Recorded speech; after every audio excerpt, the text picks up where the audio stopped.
South India shopping mall లో block buster ఆషాఢం #1 kilo sale. Sir ఇక్కడ నా డౌట్ ఏంటంటే సో ఈ హాఫ్ అన్ అవర్ నుంచి మిమ్మల్ని చూస్తున్నాను, మీతో మాట్లాడుతున్నాను. సో మీ మైండ్ సెట్ ఏందో నాకు అర్థమవుతూ ఉంది. మీరు సినిమాల్లోకి రావాలనుకుంటే, ఇక్కడ మీరు ప్రొడ్యూసర్గా స్టార్ట్ చేయాలనుకుంటే ఇలాంటి కథతో కాకుండా, ఇలాంటి ఒక బోల్డ్ స్టోరీతో కాకుండా మీరు ఇంకో మంచి కథతో కూడా వచ్చి ఉండొచ్చు. ఎస్ అండ్ ఎందుకు ఆ ప్లాన్ చేయలేదు? దీంతోనే ఎందుకు వచ్చారు? వర్జిన్ బాయ్స్తోనే ఎందుకు వచ్చారు?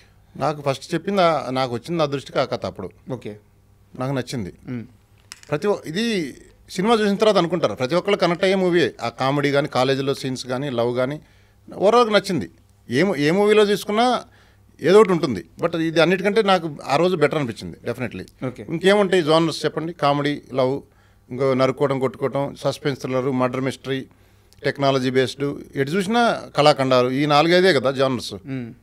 సో ఇది కామెడీ జానర్ అనేది, కామెడీ అంత ఈజీ కాదు. కామెడీ బండి ఆడియన్ నవ్వటం అంటే అన్నిటికంటే బిగ్గెస్ట్ టాస్క్ అది. అవును. ఇప్పుడు ఆహ్లాదంగా నవ్వుకోవటమే కావాలి. మా సినిమా చూసి పడుకుంటే ప్రశాంతంగా నిద్ర పట్టిద్ది. అదే నరుకుడు, రక్తం చూసి పడుకుంటే డిస్టర్బ్ నిద్ర వస్తుంది. నేనే ఎక్స్పీరియన్స్, నేనే ఫీల్ అయ్యా చాలాసార్లు. కొన్ని పెద్ద పెద్ద సినిమాలు నరుకుడు, కొట్టు అన్ని చూసిన తర్వాత సినిమా బాగానే ఉంటుంది, థ్రిల్లు. బట్ నిద్ర ఎట్లా పోయావనే దాన్ని బట్టి కూడా కొలమానం ఉంటుంది సార్. అండ్ అంటే ఇది సినిమా కాబట్టి, ఒక మీడియం కాబట్టి, ఒక ఎంటర్టైన్మెంట్ చేయాలి కాబట్టి మీరు ఈ స్టోరీని ఎంచుకున్నారు కాబట్టి నేను ఇక్కడ మిమ్మల్ని ఎలాంటి తప్పు పట్టను. అండ్ మూవీ కూడా అడల్ట్ కామెడీ ఉన్నా దాన్ని క్లైమాక్స్కి వచ్చేలేకే దాని ఎమోషన్ వేరు, ఆ స్కేల్, ఆ రేంజ్ దాటిపోయింది మూవీ. సో వేరే స్థాయికి వెళ్ళిపోయి ఒక ఎమోషనల్ టచ్ అయితే చేసింది. సో ఇక్కడ నేను 100% మీతో ఏకీభవిస్తున్నాను. బట్ అంతే శాతం నేను మిమ్మల్ని విభేదించే ఒక ఇన్సిడెంట్ కూడా ఉంది. మీరు ప్రెస్ మీట్లో యాంకర్తో డ్యాన్స్ చేసిన తరువాత, సో డ్యాన్స్ చేయడం కూడా మీ పర్సనల్ చాయిస్, నేను దాన్ని కూడా తప్పు పట్టను. తర్వాత మీరు మాట్లాడేటప్పుడు కొన్ని స్టేట్మెంట్స్ చేశారు. భార్యతో సరైన సంసార జీవితం లేని ప్రతి భర్త వర్జిన్ బాయే. ఉదయం ఒక అమ్మాయి నచ్చొచ్చు, సాయంత్రం ఒక అమ్మాయి నచ్చొచ్చు. మీలాంటి స్థాయిలో ఉన్న ఒక వ్యక్తి, ఇంత ఆలోచన విధానం ఉన్న వ్యక్తి చేయాల్సిన కామెంట్స్ అవి. సో కామెంట్స్ అంటే ప్రతి ఒక్కరిలో ఆ ఫీలింగ్ ఎక్కడో చోట వస్తుంది. ఎందుకంటే ఇప్పుడు సగం మంది డైవర్స్ ఇచ్చేసిన పరిస్థితి 40%, సగం మంది ఇవ్వలేక ఆడేమనుకుంటే ఏమనుకో బలవంతంగా కలిసి ఉండే పరిస్థితి నలిగిపోతూ. ఇప్పుడు మూడో పరిస్థితి కూడా యాడ్ అయింది. మూడో పరిస్థితి ఏంటి? ఫస్ట్ భర్తను వేసేయడం, భార్యను వేసేయడం జరుగుతున్నట్టుంది. ఇంకా అది ఇంకా ఘోరము. సో ఇన్ని రకరకాల మ్యారేజ్ వ్యవస్థలోనే ప్రాబ్లమ్స్ ఉన్నాయి. ఇప్పుడు ఒక మన సినిమాలో డైలాగ్ ఉంటుంది, ఒక అమ్మాయి నీ మీద ఎవరు చేయాలో సమాజం డిసైడ్ చేయాలా, నువ్వు డిసైడ్ చేసుకోవాలా. అది పవర్ఫుల్ డైలాగ్ చాలా ఉన్నాయి. సినిమా చూస్తే మీకు అర్థమవుతుంది. సో మీరు అడిగిన క్వశ్చన్ ఏంటి? సో భార్యతో సంసార జీవితం. వర్జిన్ బాయ్ అంటే మీనింగ్ గురించి చెప్పాను నేను. వర్జిన్ బాయ్ అనేది వర్జినిటీ నా మీనింగ్ ఏంటంటే, నా మీనింగ్ అది కాదు. నా మీనింగ్ ఏంటంటే మనసావచ్చ కర్మనాతో ఇద్దరు తృప్తిగా వర్జినిటీ పోగొట్టుకుంటేనే పోయినట్టు. అది నిజట్లో పోయినా, ఇంకో బలవంతం పోయినా అది నిజంగా పోయినట్టు కాదు. భార్యతో కూడా ఇష్టం లేకుండా కలిసినా పోయినట్టు కాదు. టెక్నికల్గా మాట్లాడితే అది ఇష్టపూర్వకంగా మనసావచ్చ కర్మనాతో కలిస్తేనే ఆ ఎమోషనల్ ఫీల్ ఉండాలి. ఆ ఎమోషనల్ ఫీల్ లేకుండా పోయేది అది రియల్ వర్జినిటీ కాదు. అట్లా డిస్సాటిస్ఫైడ్ అమ్మాయి కావచ్చు, అబ్బాయి కావచ్చు ఉండే, అది ఆ కంటెస్ట్లో చెప్పాను నేను.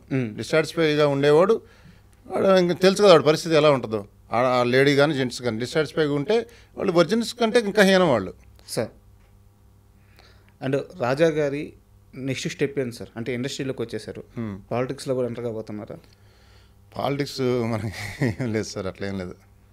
మనకు ఆ ఫీల్డ్ మనకు దూరం.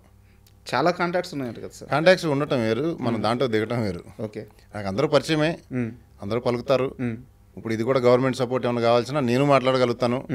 మీరు పలానానికి సబ్సిడీలు ఇవ్వండి, ఇండస్ట్రీ గ్రో అవడానికి ఏమైనా నేను మాట్లాడగలిచి ముందుకు పోయే దానికి నేను ముందు సిద్ధంగా ఉంటాను. ఓకే, స్పీడ్గా నీకు సొల్యూషన్ కూడా తెస్తాను గ్యారంటీగా. సినిమా ఇండస్ట్రీలో అడ్రస్ చేయడంలో నా గ్యారంటీగా నా పార్టిసిపేషన్ చేయడానికి రెడీగా ఉన్నాను నేను. ఓకే.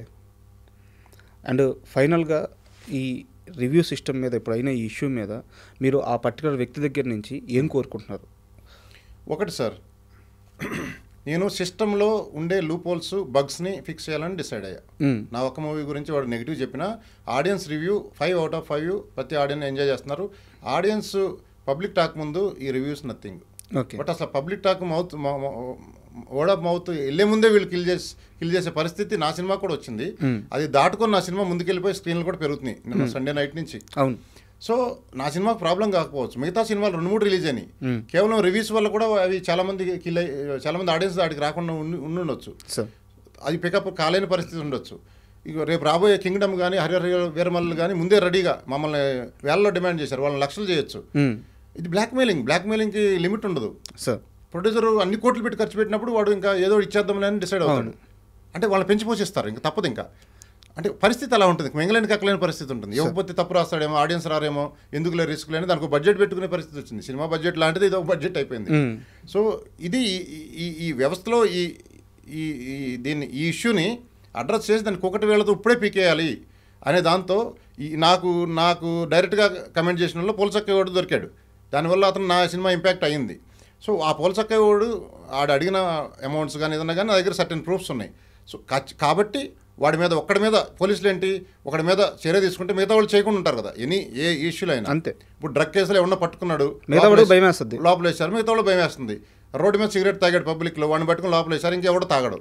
అట్లీస్ట్ వాళ్ళ డ్యూటీ వాళ్ళు చేస్తున్నారు. తెలంగాణ పోలీసు వాళ్ళని అప్రిషియేట్ చేయాలి, వెంటనే రియాక్ట్ అయ్యి వాళ్ళ డ్యూటీ వాళ్ళు చేస్తున్నారు. సో సినిమా ఇండస్ట్రీ గ్రో కావడంలో వాళ్ళ పాత్ర కూడా ఉంది ఇప్పుడు. సో వాళ్ళ డ్యూటీ వీడిని చూస్తే మిగతా వాళ్ళు భయపడతారు, ఓకే ఇది తప్పు, ఇలా చేయకూడదు, సో అలా ఫేక్ రివ్యూలు మనం ఇవ్వకూడదు అని భయపడతారు. అప్పుడు కొంత కరెక్షన్ జరుగుతుంది. సో సొల్యూషన్ దొరుకుతుంది, అక్కడ దొరకపోయే క్వశ్చనే లేదు. ఓకే, ఒకటి సార్ ఫ్రీడమ్ ఆఫ్ స్పీచ్ ప్రతిదానికి లిమిటేషన్ ఉంటుంది. లిమిటేషన్ దాటి చేసేదే పట్టుకొని తాట తీయాలి. ఎస్, తప్పేం లేదు. సో ఇంకా డైరెక్ట్ వారే ఎస్, తాట తీయటం ఖాయం. మనం తీయక్కర్లా, పోలీసులే తెస్తారు. తాట తీయటం అంటే వాళ్ళకు ఉండే రూల్స్ పరిధిలో వాళ్ళని విచారించి వాళ్ళ నుంచి ఏం చేయాలో వాళ్ళ నుంచి చేస్తారు. ఇంకా ఫర్దర్ ఎటువంటి రిపీట్ కాకుండా. దానివల్ల వ్యవస్థ కిల్ అవుతుంది. ఇది చెప్పాను కదా, ఇప్పుడు తీవ్రవాది అనేవాడు బయట కంట్రీలో ఉంటాడు, వీడు మన మధ్యలోనే ఉండి ఒక చిన్న సైజ్ తీవ్రవాదిలాగా చెట్టు మీదే కూర్చొని ఆ చెట్టునే నరుకుతున్నాడు. అది చాలా డేంజరస్ సిచ్యువేషన్లో ఉంది మూవీ ఇండస్ట్రీ పరిస్థితి, అసలుకే బాగాలేదు. ఇది ఒకటి యాడెడ్ మళ్ళీ. సార్ మామూలుగా ఇంకా ఫైనల్గా వచ్చేసి ఎప్పుడైనా సరే ఇండస్ట్రీలో ఒక సినిమా రిలీజ్ అయిపోతే ఆ సినిమా చాలా హడల్స్ ఫేస్ చేసిన తర్వాత ఒక సేఫ్ జోన్లోకి వెళ్ళిపోతే ఆ నిర్మాత హ్యాపీగా ఇంట్లోకి వెళ్ళి హ్యాపీగా నిద్రపోతాడు, కడుపు నిండా అన్నం తిని హ్యాపీగా నిద్రపోతాడు. సో ఈరోజు మీ సినిమా ఆ సేఫ్ జోన్లోకి వెళ్ళిపోయింది. బట్ ఇప్పుడు మీరు సినిమా రిలీజ్కి ముందు ఎంత ఫైట్ చేస్తారో అంతకంటే ఎక్కువ ఫైట్ చేస్తున్నారు. నా సినిమా గురించి నేను ఫైట్ చేయట్లేదు, అర్థమైంది. అదే లూప్హోల్స్ గురించి నేను ఫైట్ చేస్తాను. అవును. సో ఖచ్చితంగా మీలాంటి ఒక వ్యక్తి ఇండస్ట్రీకి అవసరం. అంటే ఇక్కడ ఇండస్ట్రీ పెద్దలు ఎవరున్నారో వాళ్ళతో కలిసి మీ ఆలోచనలు పుంజుకొని ముందుకెళ్ళడం చాలా అవసరం. మీరు చాలా త్వరగా ఆ పొజిషన్కి వెళ్తారని నేను అనుకుంటున్నాను. అండ్ మీ సేవలు ఇలాగే కంటిన్యూ చేస్తారని చెప్పి నేను అనుకుంటున్నాను. మీరు ఇలాగే ఇండస్ట్రీలో కంటిన్యూ అవుతూ రేపు మరో పెద్ద ప్రాజెక్ట్తో మరో పెద్ద సినిమా చేసిన తర్వాత అది సక్సెస్ అయిన తర్వాత మన ఇద్దరం మళ్ళీ ఇలాగే కూర్చొని ఓ మంచి ఇంటర్వ్యూ చేయాలని మనస్ఫూర్తిగా కోరుకుంటున్నాను. అండ్ మీ విలువైన సమయం మాకు ఇచ్చేందుకు చాలా థ్యాంక్ యూ సార్. చాలా థ్యాంక్ యూ. నేను ఇంకోటి కూడా చెప్పాలనుకుంటున్నాను, ఇదే ఎంటర్టైన్మెంట్ ఇండస్ట్రీ సరిగ్గా ఉంటేనే కదా మీరు కూడా ఇంటర్వ్యూలు చేయగలిగేది. అంతే కదా సార్. ఎంటర్టైన్మెంట్ ఇండస్ట్రీ కిల్ అయిపోతే మీరు కూడా సర్వైవ్ కాలేరు. ఖచ్చితంగా వాడు ఫేక్ రివ్యూలు ఇచ్చేవాడు కూడా సర్వైవ్ కాలేడు, వాడు వచ్చే అది కూడా వాడు చెప్తున్నా నేను. So thank you so much watch చేసిన వాళ్ళందరికీ. మీ ఐ డ్రీమ్ మీడియా నేను చూస్తుంటాను, చాలా నేర్చుకుంటాను కూడా మీరు చూసి. సార్ చాలామందిని పిలిచి మాట్లాడుతుంటారు కదా, ప్రతి ఒక్కటి లెర్నింగ్ కర్వే, ప్రతిరోజు లెర్నింగ్ కర్వే. నేను మాట్లాడినవే కరెక్ట్ అంటలేదు, అందులో ఎంతో కొంత ఉంది, దాన్ని ఇంకా నేను కరెక్ట్ చేసుకుంటాను. తప్పులుంటే నేను మాట్లాడిన వాటిని వేరే వాళ్ళు తెలుసుకొని మొత్తం మీద ఒక ఇంప్లిమెంటేషన్ జరగాలి. నేను I'm ready for any good things. Sir thank you so much. Thank you sir.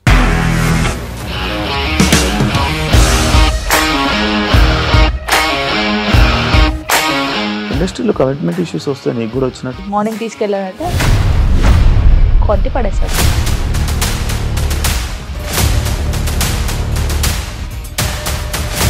ఒక్కళ్ళు కూడా చూడలేదు ఈ సినిమా అని చెప్పడానికి కూడా చాలా ధైర్యం కావాలి. అది నిజం కదా, దాంట్లో ధైర్యం ఏంటి? ఇది నెక్స్ట్ డే ప్లేట్ మార్చేస్తే తప్పు కదా. As of now we are comfortable this అని నేను అనుకుంటున్నాను. రష్మిక గారిది మీది ఒకే ఊరు అంట కదా. నీకు కోపం వచ్చిందంటే బాగా తిట్టేత్తరా? తిట్టేద్దామండి. నిజంగా గేమ్ ని ఎలా చేంజ్ చేయగలిగారు? ఏపీఎస్ఎఫ్సి వాళ్ళకి 6 నెలల్లో నేను 6 లక్షలు కట్టా. బిజినెస్ చేయాలనుకుంటే it is as difficult as riding a tiger.